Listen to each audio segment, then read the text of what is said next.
Bismillahirrahmanirrahim. Di dalam hadis ya disebutkan dari Ibnu Abbas radhiyallahu anhuma bahwa Rasulullah sallallahu alaihi wasallam senantiasa mengucapkan ketika kesusahan. Jadi Nabi sallallahu alaihi wasallam kalau susah, sedih ya, ada masalah begitu ya, maka Ibnu Abbas mengatakan Rasulullah sallallahu alaihi wasallam itu selalu mengucapkan La ilaha illallahul azimul halim. La ilaha illallahu rabbul arsyil azim. La ilaha illallahu rabbus samawati wa rabbul ardi wa rabbul arsyil karim. Hadis ini diriwayatkan oleh Bukhari dan Muslim ya, muttafaq alaih ya. Jadi Nabi kalau sedih, kalau susah, gundah gulana begitu ya, Nabi selalu mengucapkan La ilaha illallahul azimul halim. Tidak ada Tuhan yang berhak disembah melainkan Allah yang maha agung dan maha penyantun. La ilaha illallah rabbul arsyil azim. Tidak ada Tuhan yang berhak disembah selain Allah, Rabb arsy yang agung. Ya, makhluk Allah yang paling besar itu adalah arsy ya, arsy yang agung. La ilaha illallah rabbus samawati wa rabbul ardi wa rabbul arsyil karim. Tidak ada Tuhan yang berhak disembah selain Allah, Rabbnya langit-langit, langit yang 7 ya.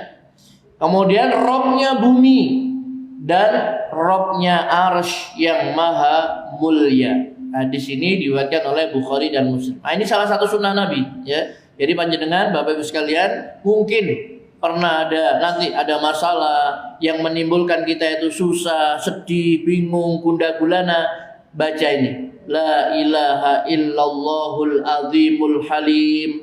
La ilaha illallahu rabbul arsyil azim. La ilaha illallah rabbus samawati wa rabbul ardi wa rabbul arsyil karim. Ya, ini hadisnya sahih diriwayatkan oleh Bukhari dan Muslim. Ya, dalam hadis ini juga menunjukkan bahwa Allah itu maha penyantun. Tidak ada Tuhan selain Allah yang maha agung dan maha penyantun. Ya, penyantun itu seperti apa? Nanti dijelaskan oleh para ulama di sini. Ya. Nah, Bapak Ibu yang dirahmati Allah Subhanahu Wa Taala, al-hilm, ya, al-hilm tadi itu, ya, adalah juga merupakan sifat-sifat dari para rasul. Ya, para nabi dan rasul itu juga memiliki sifat al-hilm, penyantun. Ya, semua utusan Allah, semua rasul dan nabi Allah itu punya sifat penyantun dia. Misalkan di dalam surat Hud, Allah Subhanahu Wa Taala mengabarkan tentang Nabi Ibrahim alaihissalam.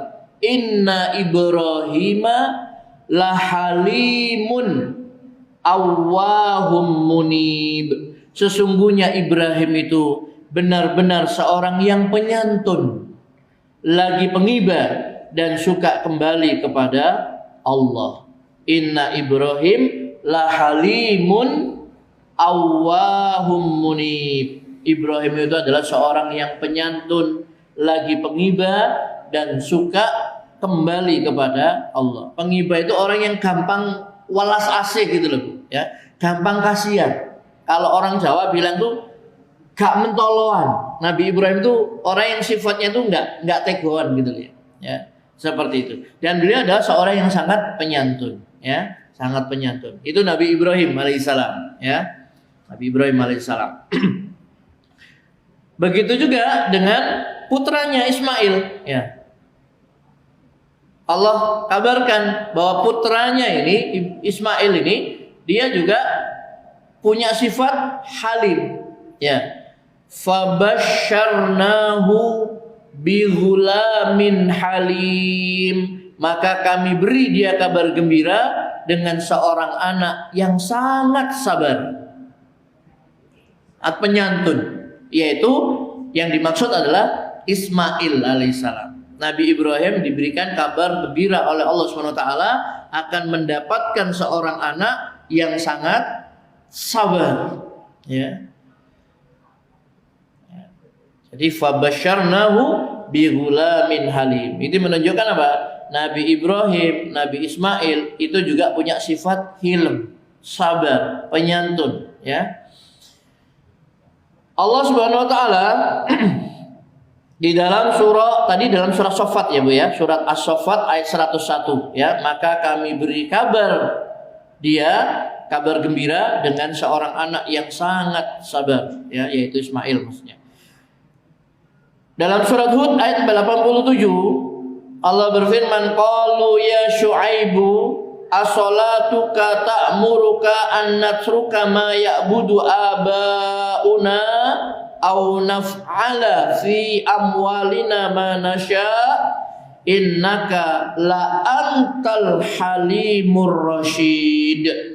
Mereka berkata, wahai Syu'aib, apakah salatmu menyuruh kamu agar kami meninggalkan sesuatu yang disembah oleh bapak-bapak kami, atau melarang kami memperbuat apa yang kami kehendaki tentang harta kami? Sesungguhnya kamu adalah orang yang sangat penyantun lagi berakal, ya. Innaka la antal halimur rasyid. Sesungguhnya engkau wahai Syu'aib termasuk orang yang sangat penyantun lagi berakal. Nah, itu diantara ayat-ayat yang menunjukkan bahwasanya para nabi, para rasul, utusan-utusan Allah itu memiliki sifat penyantun, sabar mereka ini, ya. Begitu. Nah, Bapak Ibu yang dirahmati Allah Subhanahu wa taala, adapun al-hilm ya, yang merupakan sifat Allah ya, ini beda ya. Penyantunnya Allah, Maha Penyantun, dengan penyantunnya Rasul itu beda ya. Allah Maha Penyantun, punya sifat al-hilm. Para Rasul, para Nabi juga punya sifat al-hilm, tetapi berbeda. Kalau al-hilm ya, yang merupakan sifatnya Allah, para ulama mengartikannya al-hilm, Allah itu Maha Penyantun. Maksudnya apa? Allah itu mengakhirkan siksaannya terhadap orang yang akan mendapatkan siksa. Itu termasuk apa? Sifat penyantunnya Allah. Ini orang ini sudah berhak untuk mendapatkan siksa, tetapi Allah Subhanahu wa taala mengakhirkan siksanya itu, ya, terhadap orang yang akan mendapatkan siksa.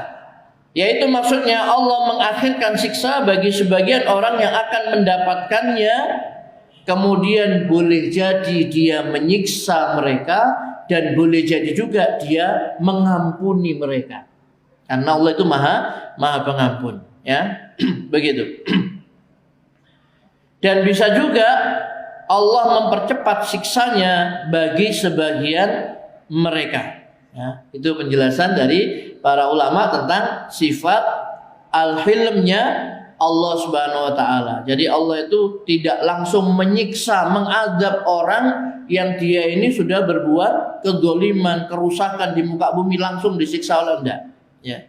Maka kita lihat bagaimana orang-orang Yahudi Israel ya, yang pada bulan Ramadan kemarin ya, menganiaya, mendolimi orang-orang yang sholat, saudara-saudara kita di Palestina.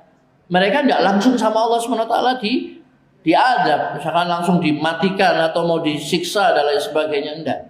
Nah, itu termasuk sifat hilmnya Allah Subhanahu wa taala. Allah mengakhirkan siksaannya terhadap orang-orang yang berhak untuk mendapatkan siksa. Ya, diakhirkan oleh Allah Subhanahu wa taala. Ya. Malah bisa jadi nanti kalau misalkan orang itu nanti diberi umur oleh Allah, ya, dipanjangkan umurnya, siapa tahu nanti dia ini bertobat kepada Allah Subhanahu wa taala. Kan bisa saja seperti itu. Ya. Bisa saja orang yang tadi memusuhi Islam kemudian dia bertobat, ya. Sebagaimana yang terjadi di masa Rasulullah sallallahu alaihi wasallam, di mana para sahabat yang tadinya memusuhi Rasulullah SAW, kemudian pada akhirnya mereka masuk Islam dan menjadi pejuang-pejuang Islam seperti Khalid bin Walid dan lain sebagainya. Ya. Nah, kemudian adapun Al-Halim yang merupakan salah satu nama dari nama-nama Allah. Ya. Jadi kalau Halim itu nama-nama Allah, kalau Al-Hilm itu adalah sifat-sifat Allah Subhanahu wa taala. Ya. Adapun Al-Halim yang merupakan salah satu dari nama-nama Allah yang Maha Suci, maka kata Imam Al-Ghazali rahimahullah, beliau mengatakan dialah yang menyaksikan sebagian orang-orang yang bermaksiat dan melihat penyelisihan terhadap suatu urusan agama, tetapi kemarahannya dan kemurkaannya itu tidak bangkit meluap-luap dan tidak menjadikannya untuk bersegera menyiksa. Padahal dia sangat mampu untuk menyiksa dengan cepat. Ya. Itu adalah Al-Halim. Ya. Kata Al-Ghazali, Allah Subhanahu wa Ta'ala itu menyaksikan sebagian orang-orang yang bermaksiat, yang berbuat zalim, berbuat kerusakan. Ya. Dan Allah melihat penyelisihan mereka terhadap agama ini. Tetapi kemurkaan Allah, kemarahannya itu tidak bangkit meluap-luap dan tidak menjadikannya untuk bersegera menyiksa. Ya. Beda dengan kita Pak ya, manusia Pak ya. Kalau kita melihat mungkin ada anak kita yang dipukul orang atau apa, langsung kita muntah marah, langsung kita balas. Ya. Atau melihat orang yang berbuat apa sesuatu yang kita tidak senang gitu, langsung kita itu biasanya apa? Meluap-luap kemarahan kita, ya. Nah, sifat halimnya Allah Subhanahu wa taala itu dia tahu di antara manusia ini orang yang berbuat kerusakan di muka bumi, orang yang bermaksiat, orang yang menyekutukan Allah, orang yang apa namanya menganiaya hamba-hambanya yang soleh dan sebagainya, tetapi Allah tidak meluapkan kemarahannya, bangkit kemudian langsung menyiksa mereka. Untuk bersegera menyiksa mereka. Padahal Allah itu sangat mampu. Ya. Apa susahnya untuk menghancurkan Israel bagi Allah Subhanahu wa taala? Tapi Allah Subhanahu wa taala tidak lakukan, ya. Seperti itu. Nah, itu termasuk di antara sifat halimnya Allah Subhanahu wa taala. Padahal Allah itu mampu, ya. Allah katakan walau yu'akhidullahu an-nasa bidulmihim ma taraka 'alaiha min dabbatin walakin yuakhiruhum ila ajalin musamma fa idza jaa ajaluhum la yastakhiruna sa'atan wa la yastaqdimun. Jika Allah menghukum manusia karena kezalimannya, niscaya dia tidak akan meninggalkan di muka bumi sesuatu pun dari makhluk yang melata. Habis semuanya. Ya. Tetapi Allah menangguhkan mereka sampai kepada waktu yang ditentukan. Maka apabila telah tiba waktu yang ditentukan bagi mereka, tidaklah mereka dapat mengundurkannya barang sesaat pun dan tidak pula mendahulukannya. Surat An-Nahl ayat 61. Ya. Jadi kalau Allah mau ya segera menyiksa orang-orang yang berbuat ya kezaliman di muka bumi ini bisa, ya. Tapi kalau Allah menghukum manusia karena kezalimannya, niscaya dia tidak akan meninggalkan di muka bumi ini sesuatu pun dari makhluknya yang melata. Ya. Jadi Bapak Ibu yang dirahmati Allah Subhanahu wa taala, kenapa? Karena manusia ini memang apa? Banyak berbuat zalim. Kalau setiap manusia berbuat zalim langsung disiksa sama Allah Subhanahu wa taala, tidak ada yang tersisa. Ya. Tidak ada yang tersisa.